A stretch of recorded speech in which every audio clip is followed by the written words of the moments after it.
that contribute to carbon emission? What are those things that contribute to desertification? What are those things that contribute to all these bad practices that contribute to climate change? For example, we find ourselves the habit of people who want to grow food crop, for example. They want a clean sheet, a clean land, totally clean land. They cut all the trees, even the trees that are not causing obstruction. They want to cut down because they want to use everywhere. Now, when you do that, is a recipe for a disaster, because trees serve us, serve the environment, put the environment into a kind of a balanced position. So when you cut trees indiscriminately, you are creating an imbalance in the environment, and when that happens, we all suffer for it. So we want to encourage farmers. One of the ways by which they can support the fight against climate change is by, if you don't want to maintain trees on your farm, plant trees around the perimeters of your farm. Okay. Because what trees does in our environment is so more enormous. One of them is carbon capturing. All this carbon we are saying is causing problem for us, going to the ozone layer and causing global warming.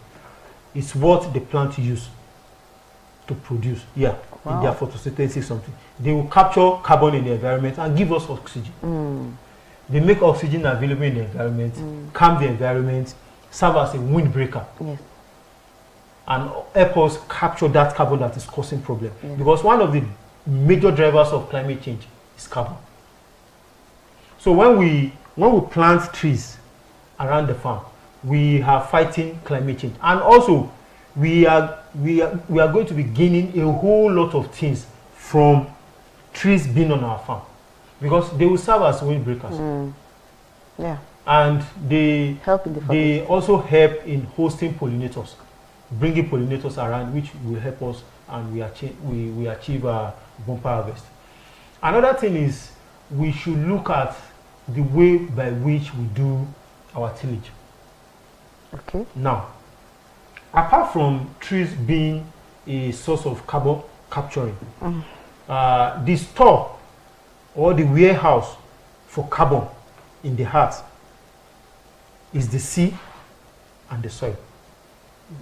Now, when you disturb the soil too much, disturb the soil too much, you know, the soil also stores carbon. But when you disturb it too much in the process of tillage, the carbon in the soil will leave, and they will be in the environment. They will go to the ozone layer and they will cause problem for us. So what we encourage farmers to do is that, if you cannot practice no tillage, please practice minimal tillage. Can you explain to us low tillage and minimal tillage? Okay. When we come back from the break. Yes, we're going on a break. When we come back, he will tell us more about all he's telling us about climate resistance, what modalities we can put in place to curtail the danger we are encountering now. Stay tuned and don't go anywhere.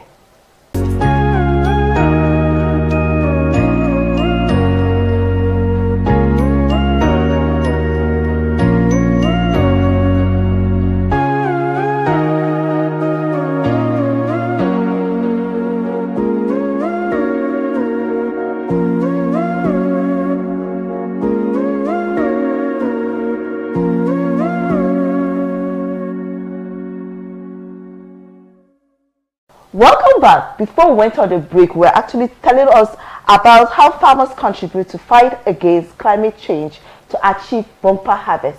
And our guest here, Mr. Lawal, has elaborated a lot. And you know, the joyful part of it is that he is telling us the better way. Now, we do not need to lament over what has happened now. Rather, let's look for the solutions.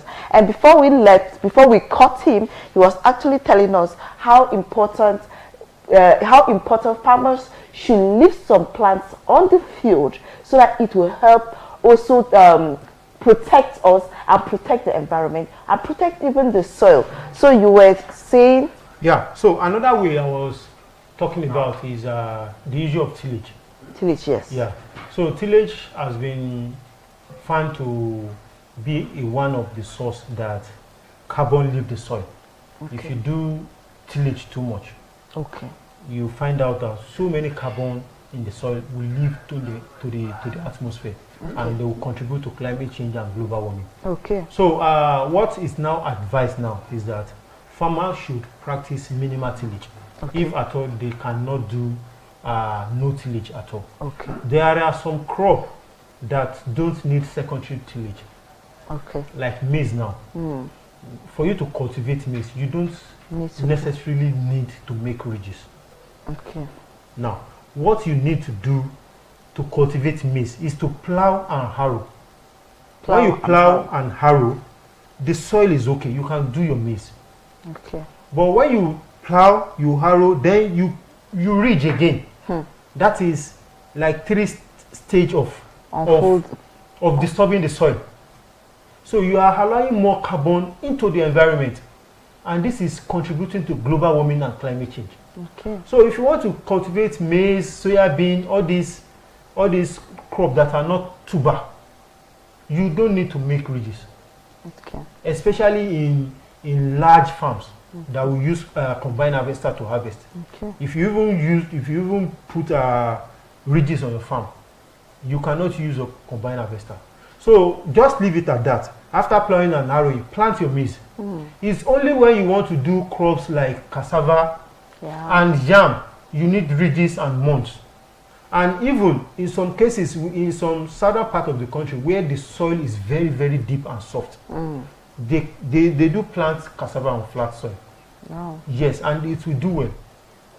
Okay, if they can penetrate. Yeah, it can penetrate through if the soil is very deep and very, very soft. So those are the things. Another thing why the farmer can use to help us fight